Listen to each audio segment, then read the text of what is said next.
Data 24 korrik. Gjyqtarët, kapitulli 7. Jerobaali, pra do me thënë Gedeoni, dhe gjithë njerëzit që ishin me të, u ngritën herët në mëngjes dhe fushuan pranë burimit të Harodit. Kampi i Midianit ndodhej në veri të tyre pranë kodrës së Morehut në Lugin. Atëherë Zoti tha Gedeonit: "Për mua njerëzia që është me ty është tepër e madhe që unë të jap Midianin në duart e tij. Izraeli do të mund të mburrej para meje duke thënë: është dora ime që më ka shpëtuar." Prandaj shpalli tër popullit duke thënë: "Ai që ka frikë dhe dridhet, le të kthehet prapa dhe të largohet nga mali Galaadit." Atëherë u kthyen prapa 22.000 burra dhe mbeten në vend 10.000. Zoti i tha Gedeonit: "Njerëzit janë përsëri shumë. Bëj të zbresin në ujë dhe atje do t'i vë në provë për ty. Ai për të cilin do të them, ky do të vi me ty, ka për të ardhur me ty. Dhe ai për të cilin do të them, ky mos të vi me ty, nuk ka për të ardhur." Gedeoni i vuri njerëzit të zbrisnin në ujë dhe Zoti tha: "Tër ata që do të lëpinë në ujin me gjuhë, ashtu si që lëpin qeni, do t'i vësh me njan, dhe kështu do të veprosh edhe me të gjithë ata që do të gjunjëzohen për të pirë ujë." Numri atyre që lëpinte ujin duke e quar në gojë me dorë arriti në 300 veta. Gjithë të tjerët u gjunjëzuan për të pirë ujë. Atëherë Zoti tha Gedeonit: "Me anë të 300 burrave që lëpin ujin, unë do t'ju shpëtoj dhe do t'i jap midianitet në duart e tua. Gjithë të tjerët le të kthehen në shtëpitë e tyre." Atëherë 300 burrat morën në duart e tyre ushqimet dhe boritë e tyre. Kështu Gedeoni i ktheu tër burrat e tjerë të Izraelit, secili në çadrën e tij, por mbajti me vete 300 burrat. Kampi i Midianit gjendej poshtë tij në Lugin. Po atë natë, Zoti tha Gedeonit: "Qohu dhe bjeri kampit sepse unë ta kam lënë ty në dorë.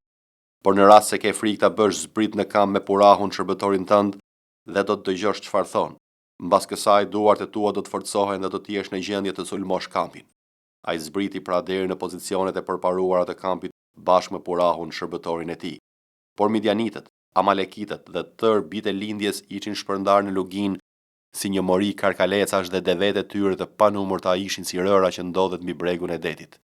Kur arriti Gedeoni, një burr po i tregonte një shoku të vet një ëndër që kishte parë dhe thoshte: "Sa po pash një ëndër, më duke si kur kisha përpara një buk prej elbi që rrokullisej në drejtim të kampit të Midianit, arrinte në çadër dhe e godiste duke e përmbysur dhe duke e rrëzuar."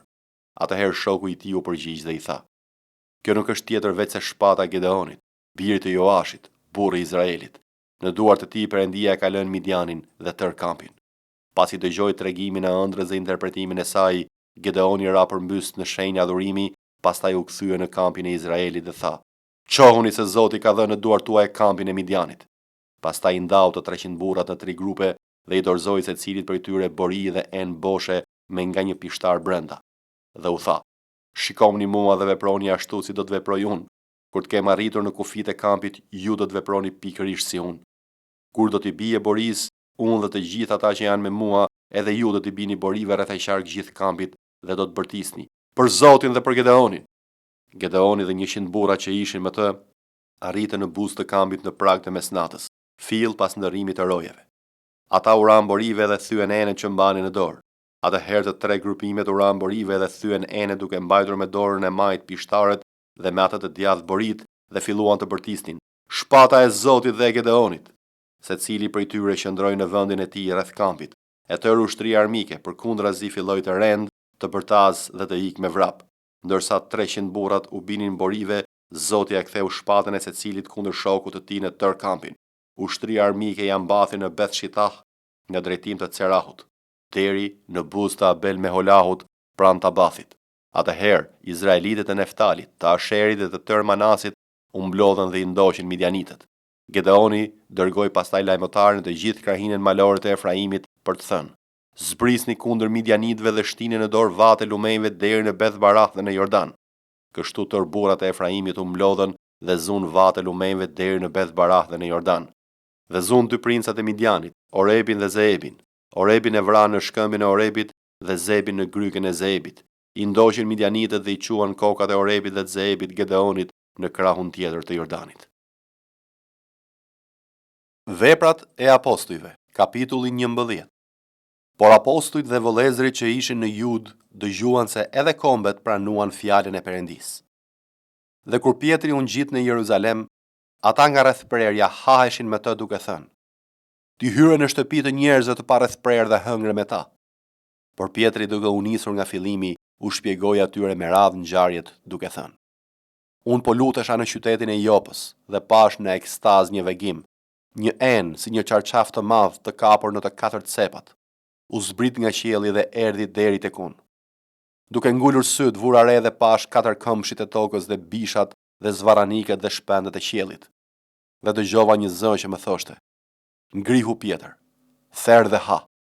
Por thash: Kurse si o Zot, sepse nuk më ka hyrë kurrë në gojë asgjë e ndyrë ose e papastër. Por zëri mu përgjigj për të dytën herë nga qielli: Gjëra që Perëndia i ka pastruar, ti mos i quaj të ndyra. Dhe kjo ndodhi 3 herë, pastaj gjithçka u tërhoq përsëri në qiell. Dhe ja, atë çast 3 burra të dërguar tek unë nga Cezarea u paraqiten në shtëpinë në të cilën ishim ne. Dhe fryma më tha të shkoj me ta, pa pasur kurfar ngurrimi. Me mua erdhën edhe këta 6 vëllezër dhe kështu hym në shtëpinë e atij burri. Dhe ai na tregoi se si kishte parë ëngjëllin duke qëndruar në shtëpinë e tij dhe duke i thënë: Dërgo burra në Jop dhe thirrë Simonin të quajtur Pjetër. Ai do të thot fjalë me anë të cilave do të shpëtohesh ti dhe gjithë shtëpia jote. Sa po kisha filluar të flas, ra fryma e shenjtë mbi ta, sikurse edhe mbi ne në fillim. Atëherë më kujtua fjala e Zotit që thoshte: Gjoni pagëzoj me ujë, por ju do të pagëzoheni me frymën e shenjtë. Në qoftë se Perëndia pra u dha atyre të njëjtën dhuratë si edhe neve që besuam në Zotin Jezu Krisht, kush isha unë që të pengoja Perëndin? Si dëgjuan këto fjalë, ata u qetësuan dhe i përlëvduan Perëndin duke thënë: Perëndia pra, edhe kombeve u dha pendesën për të dhënë jetën. Ndërkaq, ata që ishin shpërndar për shkak të përndjekjes që nisi me Stefanin, arritën deri në Feniki, Shqipro dhe Antioki, duke mos ia thënë fjalën askujt përveç judejve. Por disa prej tyre ishin burra shqipriot dhe Kireneas, të cilët kur erdhën në Antioki, u folën helenistëve duke shpallur Zotin Jezus. Dhe dora e Zotit ishte me ta, dhe një numër i madh besoi dhe u kthye te Zoti. Lajmi për ta arriti në vesh të kishës në Jeruzalem dhe dërguan Barnabën që të shkonte deri në Antioki.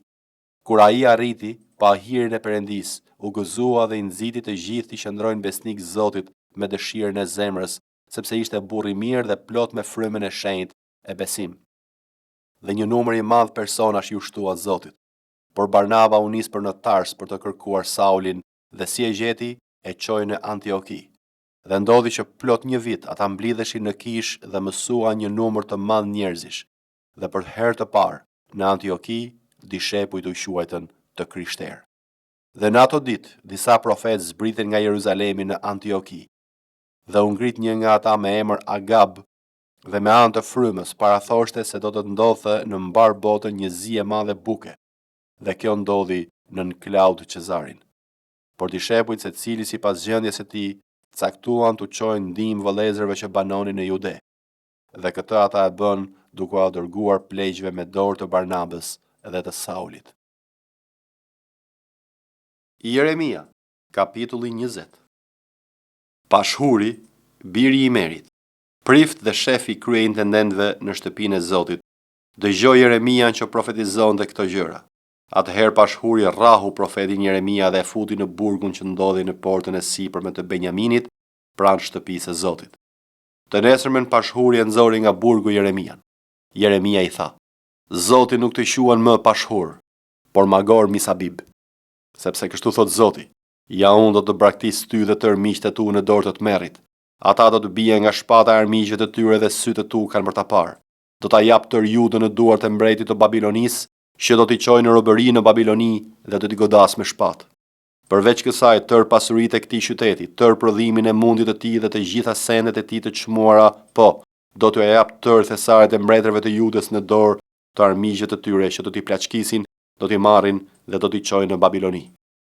Dhe ti Pashhur, dhe tërë ata që banojnë në shtëpinë tënde, do të shkonin në robëri. Do të shkosh në Babiloni, aty ke për të vdekur dhe aty ke për të varrosur ti dhe tërë miqtë e tu, të cilëve u ke profetizuar gënjeshtra. Ti më ke bindur o Zot, dhe unë e lash veten të bindem. Ti je më i fortë se unë dhe të fitove. Jam bërë objekt talljesh çdo ditë, kushdo tallet me mua. Sepse sa herë që flas, unë bërtas dhe shpall dhunë dhe plaçkitje, por fjala e Zotit është për mua një shkak turpi dhe tallje çdo ditë. Atëherë thash, nuk do ta përmend më dhe nuk do të flas më në emër të tij. Por fjala e tij është në zemrën time si një zjarr flakërues, i mbyllur në kockat e mia. Përpiqesha ta përmbaja, por nuk mundesha. Dëgjoja shpifjet e shumë vetave, të merr rreth e qark. Paditeni, do ta padisim. Tërë ata me të cilët jetoja në paqe prisnin që unë të pengohesha dhe thoshin, ndofta do të bindet, kështu ne do të kemi e përsimit të dhe do të hakmerremi kundër tij. Por Zoti është me mua si një heroj i fuqishëm, prandaj ndjekësit e mi do të pengohen dhe nuk do të kenë e përsi, do të turprohen me të madhe sepse nuk do t'ja dalin mban. Turpi i tyre do të jetë i përjetshëm dhe nuk do të harrohet. Por ti, o Zoti i ushtrive që prodhon të drejtin dhe heton mendjen dhe zemrën, tregom hakmarrjen tënde mbi ta, sepse ty të kam besuar çështjen time. Këndojini Zotit, lëvdoni Zotin sepse ka çliruar jetën e nevojtarit nga dora e keqbërësve. Mallkuar qoft dita në të cilën linda, mos qoftë e bekuar dita në të cilën nëna ime më lindi. Mallkuar qoft njeriu që i shpuri lajmin atit tim duke thënë të ka lindur një bir mashkull, gjë që e mbushi me gëzim. Qoftë ai njeri si qytete që Zoti ka shkatruar pa kurfar keqardhjeje. Dëgjoft klithme në mëngjes dhe zhurmët e luftës në mesditë, sepse nuk më kanë bërë të vdes në barkë të nënës. Kështu nëna ime do të ishte varri im dhe barku i saj i ngarkuar për gjithnjë. Pse kam dalë nga barku i nënës? Për të parë vuajtje, dhëmbje dhe për t'i mbaruar ditët e mia me turp? Marku, kapitulli 6. Dhe doli prej andej dhe erdhi në vendin e tij, dhe dishepujt e vet e ndiqnin. Dhe kur erdhi shabati, filloi të mësoj në sinagogë. Dhe shumë kur e dëgjonin habiteshin dhe thoshin, nga i vijnë këtij këto gjëra?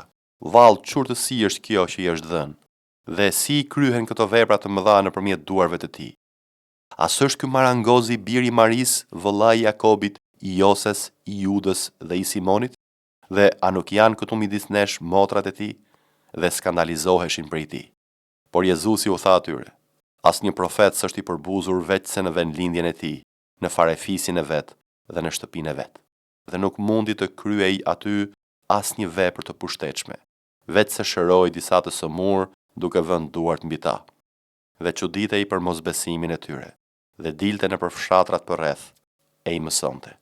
Pastaj ai i thirri pranë vetes të 12-tët dhe filloi të dërgoi 2 nga 2, dhe u dha pushtet mbi frymërat e ndyra, dhe i urdhëroi të mos marrin asgjë tjetër udhës, përveç vetëm një shkopi, as trasta, as bukë, as para në brez, dhe të mbathin vetëm sandalet e të mos veshin 2 palë tunika.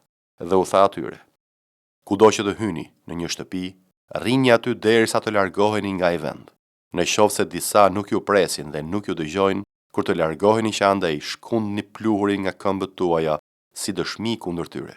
Në të vërtet ju them se ditën e gjyqit për Sodomën dhe Gomorën do të jetë më e lehtë se sa për këtë qytet. Dhe kështu ata shkuan dhe u predikonin njerëzve që të pendoheshin, dhe do bonin shumë demon dhe vajosnin me vaj shumë të sëmurë dhe i shëronin. Dhe mbreti Herod dëgjoi të flitej për Jezusin, sepse emri i tij ishte bërë i njohur dhe ai tha, Gjon Pagzori u ngjall prej së vdekurish, prandaj në të po veprojnë pushtete çuditëbërëse. Disa të tjerë thonin, është Elia, dhe disa të tjerë, është një profet, ose si një nga profetët. Por kur i dëgjoi Herodi të gjitha këto, tha, ky gjoni të cilit ja pata prerë kokën, u ngjall prej së vdekurish. Në fakt Herodi vet kishte dhënë urdhër të arrestohej gjoni dhe të mbahej i lidhur në burg për shkak të Herodiadës, gruas së Filipit, vëllait të tij, sepse ishte martuar me të. Gjoni pra i thoshte Herodit, nuk është e lejueshme të kesh grua në vëllait tënd. Dhe Herodiada e urrente dhe donte ta vriste, por nuk mundte. Herodi pra e kishte frikë Gjonin, të cilin e dinte si njëri të drejtë dhe të shenjtë dhe e ruante, dhe kur e dëgjonte, bënte shumë prej tyre dhe e dëgjonte me kënaqësi. Por erdhi dita e volitshme dhe Herodi për ditëlindjen e vet shtroi një gosti për të mëdhenjtë e tij, për komandantët dhe për parinë e Galiles. Dhe hyri e bija e Herodiadës, vallëzoi dhe i pëlqeu Herodit, e atyre që ishin bashkë me të në tryezë. Mbreti i tha vajzës, më kërko që të duash, dhe unë do të ta jap. Dhe ju betua, gjithçka që të më kërkosh, do të ta jap deri gjysmën e mbretërisë sime. Ajo doli dhe i tha sëmës, çfarë ti kërkoj? Ajo u përgjigj, kokën e Gjon Pagzorit. Ajo u kthye menjëherë te mbreti dhe i kërkoi me nxitim, Unë dëshiroj që ti të më japësh menjëherë mbi një pjatë kokën e gjën pakzorit. Dhe mbreti u trishtua shumë, por nuk deshi të refuzoi për shkak të betimit dhe për respekt të të ftuarve. Kështu mbreti dërgoi menjëherë një xhelat me urdhër që t'i sillnin kokën e gjonit. Dhe ky shkoi, ja preu kokën në burg dhe e solli kokën e tij mbi një pjatë. Ja dha vajzës dhe vajza ja dha sëmës. Dhe kur dishepujt e gjonit i dëgjuan këto, erdhën, e morën trupin e tij dhe e shtin në varr. Dhe apostujt u mlodhën te Jezusi dhe i treguan të gjitha sa kishin bërë dhe sa mësim kishin dhënë.